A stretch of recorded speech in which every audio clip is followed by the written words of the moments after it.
Listen, Alabama being left out of the college football playoff was never a serious discussion, at least not by serious people. We'll unpack all this right now. If you're an Alabama fan, you're in the college football playoff, much to the chagrin of the haters. All right, we will address them accordingly. But if you're a college football sicko or a Bama fan, make sure you're subscribed right here. We appreciate y'all being dialed in.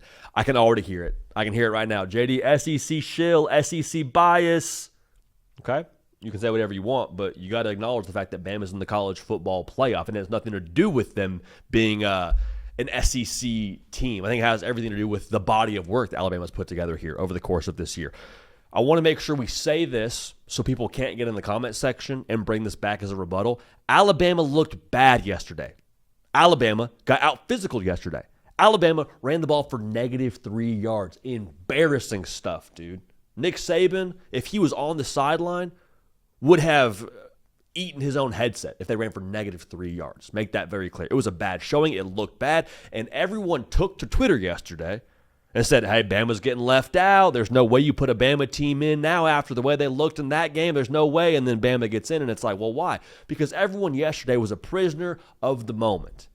In today's modern college football public space, we all live so heavily, for better or for worse, based off of the vibes. The vibes off of Bama were bad yesterday. But it's kind of like whenever you are in the dating phase of a relationship, you define your relationship based off of the most recent date that you just had. The date sucked. Well, I don't know if it's going to go anywhere. I don't know if we're a fit, if we're compatible. What about the other 4 dates you had throughout the course of this year? That went great. What about when Bama went on a run where they beat 4 ranked teams? Does that matter for anything? It should.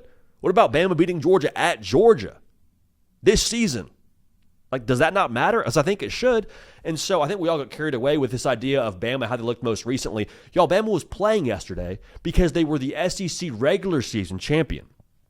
Regular season champion. They didn't win the SEC, so don't mistake what I'm saying out loud.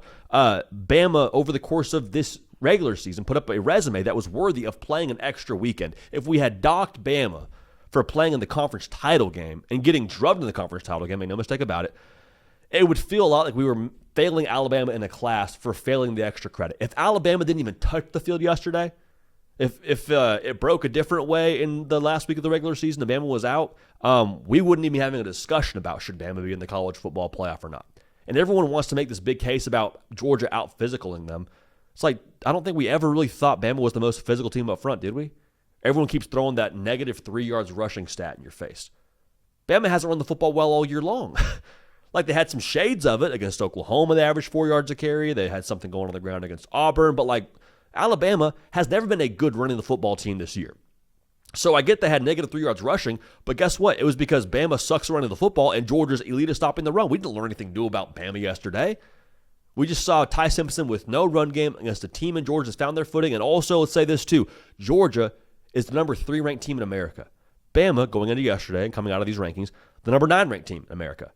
Didn't it kind of look like a team that was number 9 and a team versus number 3 yesterday? Didn't it kind of look there was a pretty good divide between those two team rankings? It wasn't like Bama got blown out by the number 8 team in college football or the number 10 team in college football that was on the bubble we were trying to compare Bama to. That was never the discussion. So I think this whole idea that we learned something drastically new about Bama or that this new data point on Bama gives us new evidence, I don't buy that at all, man. I really don't. Now, I also think we got to acknowledge this. If you had left Bama out of the college football playoff for the way they played in the SEC championship game, you would have had to cancel conference title games here going forward. That's just the fact of the matter. You think you're playing a conference title game next season if you see Bama lose the conference title game the way they did and they get left out of the playoff? Absolutely not. That also defies, I think, the entire logic of what a conference title game is supposed to be about. Like, the conference title game is supposed to be a reward to improve your standing. It's outside of the regular season. It's supposed to be something that gives you an advantage. It shouldn't be something that makes you be in this position where it's like, okay, you win, you get a bye. If you lose, you're out of the playoff. Those two things are so drastically different. I don't think that would have been a logical way to go about this whole discussion when it comes to the college football playoff.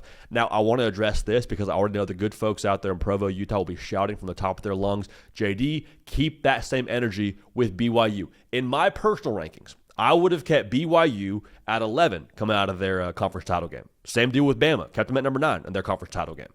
Okay, so the reason why this doesn't have the same juice for BYU as it does for Bama is because Bama, going into their conference title game, was already in the college football playoff. BYU was at number 11. They were on the outside looking in. So I'm not dropping BYU personally. I know the committee did what they wanted to do. I'm not dropping BYU personally. I'm just not moving them up after a loss. Just so we're all on the same page. This isn't any BYU shade. It's just the fact of the matter is I'm keeping that same energy for both sides. And Bama, with them being a team that was in the playoff going into an extra game, rather, I'm not dropping them out of the college football playoff. And I'm encouraged to see the committee use their brains and do the same thing there. So here's the question now, Bama. Can you flip the switch again? Because you flipped the switch after losing to Florida State, kind of got some different energy about yourself, got some different edge about yourself, found a way to kind of catch your rhythm early on in the season and get to this point and play for the SEC championship. Can you flip the switch again after a humbling/embarrassing loss to Georgia in front of everyone that had a lot of people pounding the table for Bama to be out of the college football playoff? Can you find that same swagger and juice again? Because it's going to take something like that. You drew Oklahoma at Oklahoma, a team that you outgained, had less penalties, had the ball for longer, did everything right, but you turned the football over 3 times. Do you walk into that spot with a fragile mental composure and you walk out there and say, okay, well, we lost this team already, and you go out there a little bit hesitant and tentative? If you do that against Oklahoma, you're going to lose in Norman. However, if you treat that loss the right way and say, hey, boys, we're right there, got to clean up some things, Bama beat Bama that day, if that's your approach to it, then you'll have a chance to not just win that game, but go on a run in the college football playoff. So we're getting ahead of ourselves. We'll have a preview for you in that game here in the future, but I just want to make sure we are all on the same page here. For Alabama, they're good enough to go on a run, and they deserve to be in. And losing the SEC championship game, regardless of your championship game, call it the Big 12 championship game, call it the Big 10 championship game, whatever conference you're in, if you're playing an extra game, you should not move down, even if you get the break speed off you by a team that's ranked a good bit higher than you. But neither here nor there. Bama fans, let me know how you're feeling about this. We feeling relief? We feeling confusion? We feeling a little bit of, dare I say, jubilation for those of y'all that are keeping track of the ACT words. Regardless, let us know your thoughts in the comment section and make sure you are subscribed. For Caden Smith on the 1s and the 2s, for myself, JD Pickell, we appreciate y'all. We love y'all. We're going to keep this party rolling just like your tide, and we will see y'all next time.